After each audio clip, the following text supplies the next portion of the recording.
আর তিশা, কলেজে তোমাকে ডাকলাম, তুমি শুনলে না কেন? মাইশা, কই, আমি তো খেয়াল করিনি। আপনি কখন ডাকলেন আমাকে? তিশা, দেখো, একদম এক্সট্রা ভাব নিবে না, বলে দিলাম। মারুফ, আমি ভাবের কি নিলাম? তিশা, এই তুমি এত কথা বলো কেন?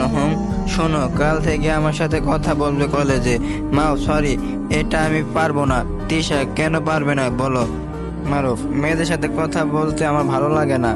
তিশা, মেয়েদের সাথে তো বলতে বলিনি, আমার সাথে বলতে বলেছি। মারুফ, সরি, আমি পারবো না, আমি গেলাম। এই বলে মারুফ চলে গেল। তিশা তো রেগে ফুটছে, মন যাচ্ছে পায়ে পাটকেল মেরে মাথা ফাটিয়ে দিতে, কিন্তু তিশা সেটা না করে রেগে গজগজ করতে করতে সেখান থেকে চলে গেল। মেয়েদের সাথে আগে থেকে অনেক কম কথা বলে মারুফ। তার কারণ হলো মাইশা। রিলেশন যখন শুরু হয়েছিল তার 4 মাসের মাথায় মারুফ এক ফ্রেন্ডের সাথে কথা বলছিল, যার কারণে মাইশার সাথে সেদিন কথা বলিনি।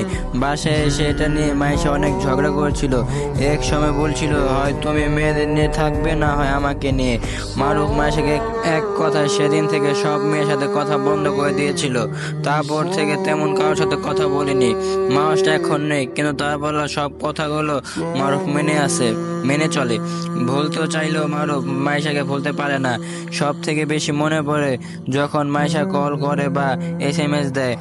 মারুফেরও ইচ্ছে করে কথা বলতে, কিন্তু লাভ নেই। কয়েকদিন ভালো যাবে, মারুফ আবার মাইশার প্রতি দুর্বল হয়ে যাবে। মাইশা নতুন করে আবারও অবহেলা করতে শুরু করবে। আর আগেও এমন অনেকবার হয়েছে।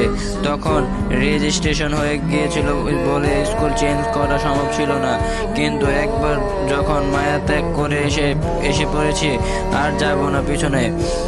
রাতে খেয়ে পড়তে বসে তখন মাইশার কল। মারুফ ফোন সাইলেন্ট করে পড়ায় মনোযোগ দিল, কিন্তু বারবার শুধু ফোনের দিকে নজর চলে যায়। মারুফ রাগ করে ফোন অফ করে